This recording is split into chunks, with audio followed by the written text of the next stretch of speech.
Ralph Dollhopf from the United States Environmental Protection Agency. Ralph is EPA's pre-designated federal on-scene coordinator for the northern, lower, and upper peninsulas of Michigan. His job is to coordinate and direct the dischargers' response to cleanup of oil and hazardous material discharges, which threaten the inland zone.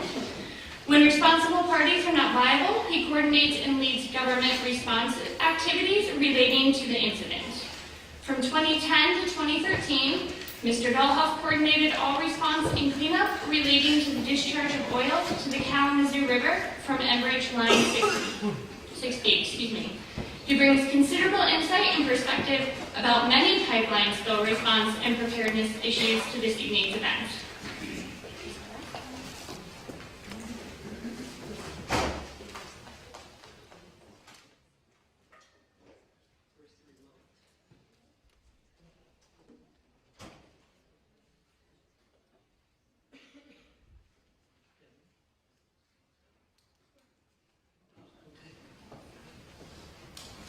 Good evening.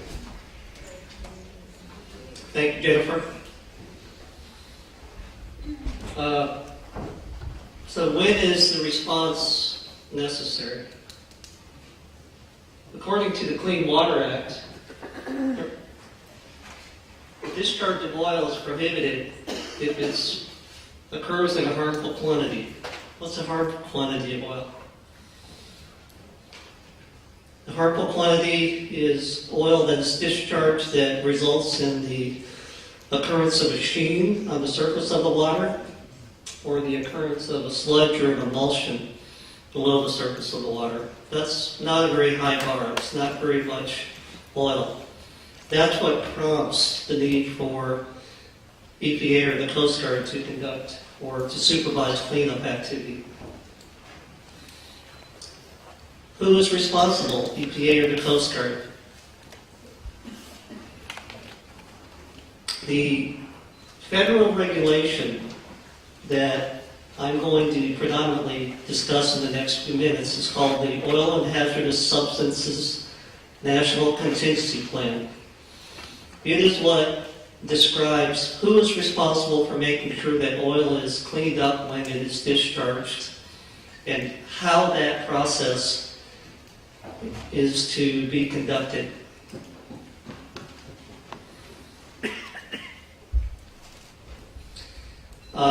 The Federal On-Scene Coordinator is the entity established by the National Contingency Plan to be at the tip of the spear. They are the spokesperson, the representative of either the EPA or the Coast Guard. So as I proceed through this presentation, wherever you see on-scene coordinator or federal on-scene coordinator, that refers to either U.S. EPA or the U.S. Coast Guard.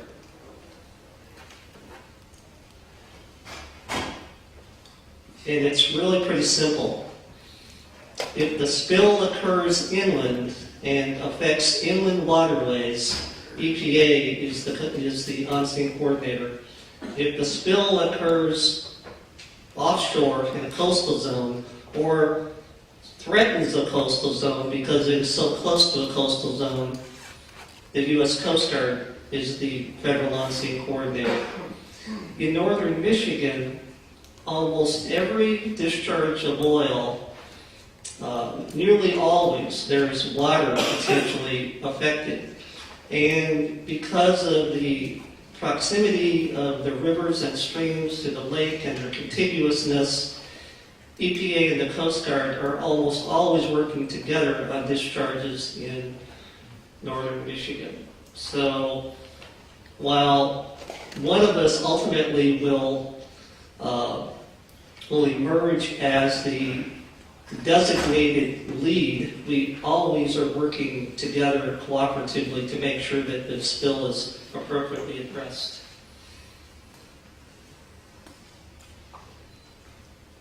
So the idea is, and the name implies this, is to coordinate.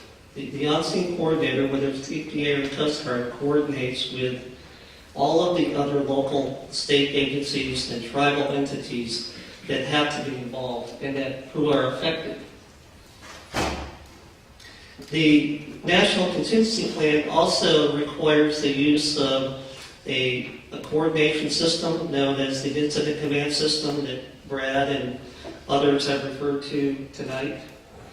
And this is the same type of response system that the wildland fighters use out west on wildfires, that FEMA employs in the response to hurricanes. The idea is that when responders come into a response, they all speak the same language, the same lingo, the same terminology, so that they can quickly organize and get to the job rather than figuring out how to get organized. EPA and the Coast Guard both have a strong obligation during response to oil spills to keep the public and other stakeholders informed. In some cases, in this slide, the operative term is direct. In some cases, particularly relatively minor oil spills, EPA and the Coast Guard will monitor the activity of the responsible party. But in other spills, what we call substantial harm discharges, EPA and the Coast Guard are not only authorized to direct the cleanup activities, we are obligated to direct. We don't have a choice. We are there to direct the cleanup activities. A substantial harm discharge is one like the spill into the Kalamazoo River in Marshall. That would be a prime example. And while Congress, in promulgating the NCP, contemplated that they wanted the on-scene coordinators to have absolute authority in dictating how responses occurred, they at the same time encouraged, and this is embedded in the NCP, that it be done cooperatively and in a way that achieves consensus. So that's an important principle embodied in how we do response. And that's what this slide represents. So EPA and the Coast Guard are in charge of the cleanup. We try to do it using consensus, and that is what's provided for in the National Contingency Plan. However, under the Clean Water Act, we also have what's called Clean Water Act 311 Enforcement Authority, and we issue administrative orders. And that's not a cooperative thing. That is a unilateral, you have to do this way in this amount of time, etc. So there's quite a bit of teeth in the regulations and the statutes that govern oil spill response that EPA and the Coast Guard administer. So conceptually, these are the response priorities. Safety of human life, stabilize the situation, and then stop it and clean it up. It's really pretty simple, and this pyramid reinforces that.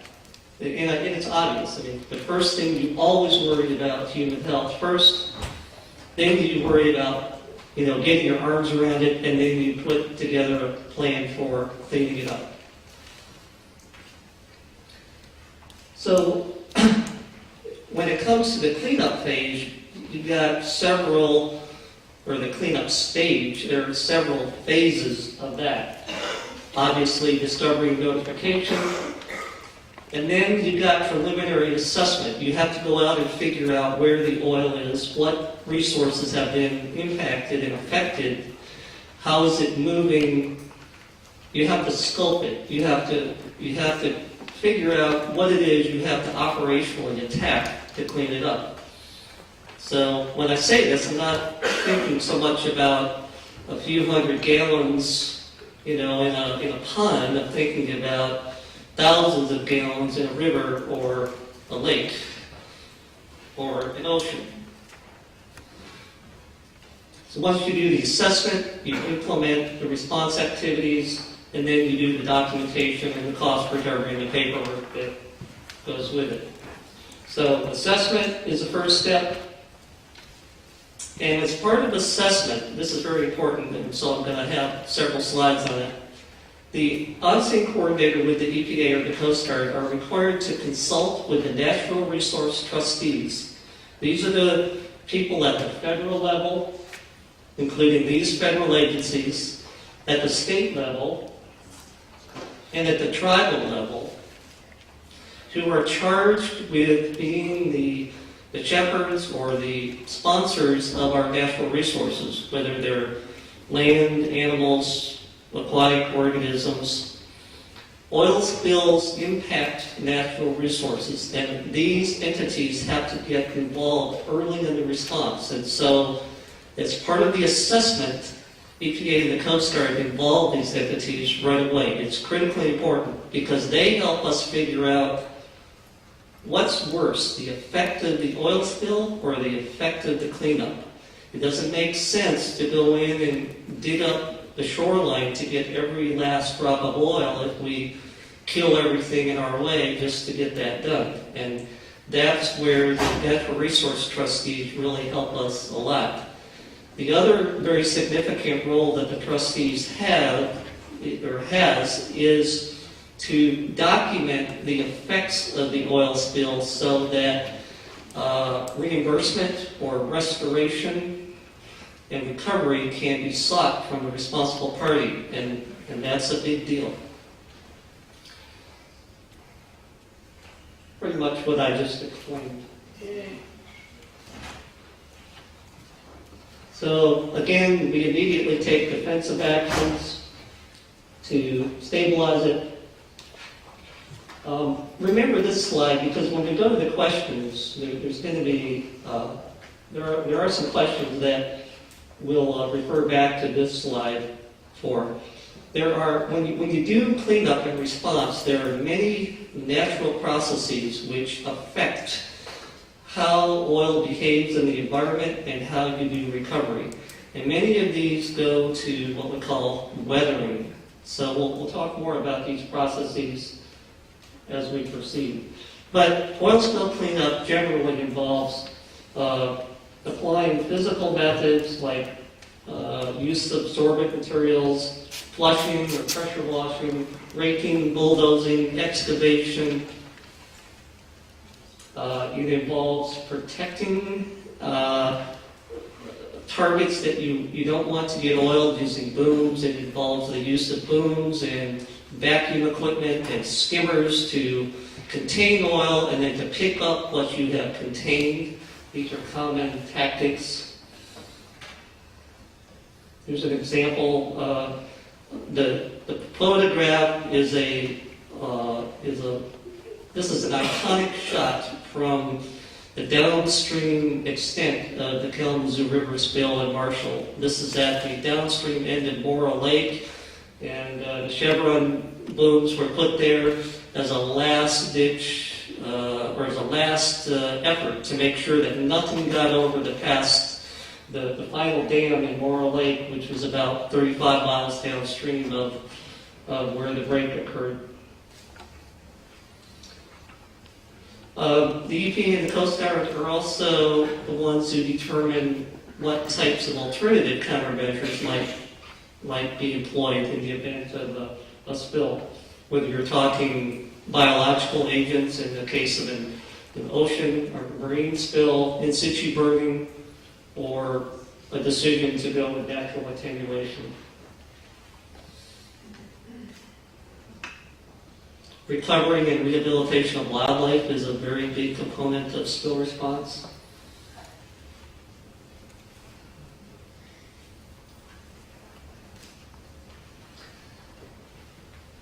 So part of our job, part of EPA and Coast Guard job, is to determine whether the responsible party is capable of doing the work, whether they're financially viable. And if they're not, then it's possible that we make a decision to federalize it, to assume control of it. And as I said at the outset, that last bullet, in the event of substantial threats, we are obligated, we shall direct. Who determines when the cleanup is done? Who determines how clean is clean? It's the federal on-scene coordinator in consultation with the governor of the affected state. And what that means is that the federal on-scene coordinator in the state of Michigan would coordinate with the Michigan Department of Environmental Quality throughout the recovery to say when we're done, when enough is enough, and when EPA will transition it to the state. We also work with NGOs, state and local partners. Just as Brad Shamblon with Enbridge discussed the importance of safety, pursuant to the NCP, EPA and the Coast Guard are ultimately responsible for the safety of all of the workers on the response. And we are also responsible for coordinating with the health agencies and the local emergency management agencies to ensure public safety. Public safety can very often be a real issue, particularly in the early days of the response, particularly when there are large volumes of oil, any kind of oil, whether it's tar sands oil, gasoline, cooking oil. When you have a lot of oil on the ground, you can have public health issues, whether they be air issues or water issues, and those are paramount. And obviously, we have documentation and reporting functions. Finally, I'll wrap this up. The other major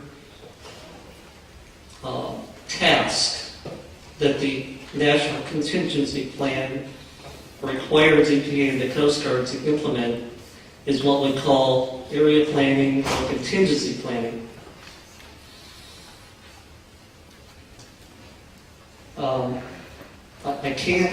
I don't have enough time to get into the details of it, but there's a national contingency plan, and then there are area plans, and there are sub-area plans. In our case here in Northern Michigan, there's a sub-area which covers all of the northern lower and half of the UP. That is the area that I and Steve Keck with the Coast Guard, Steve were in. Steve in the back. Steve is the lead planner for the U.S. Coast Guard out of Sector Sioux. Steve is heavily involved in working with all the Northern Michigan agencies on area planning. Since I've been back in Northern Michigan, since working on the Enbridge spill, I've been working closely with Steve to try to get up to speed on the area planning that he has going. And all of the state agencies and local agencies that are in the room tonight and will be at the table are also involved in the development of these contingency plans, these sub-area plans.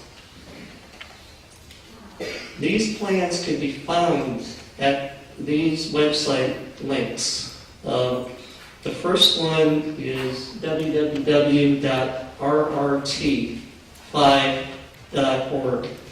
RRT stands for Regional Response Team.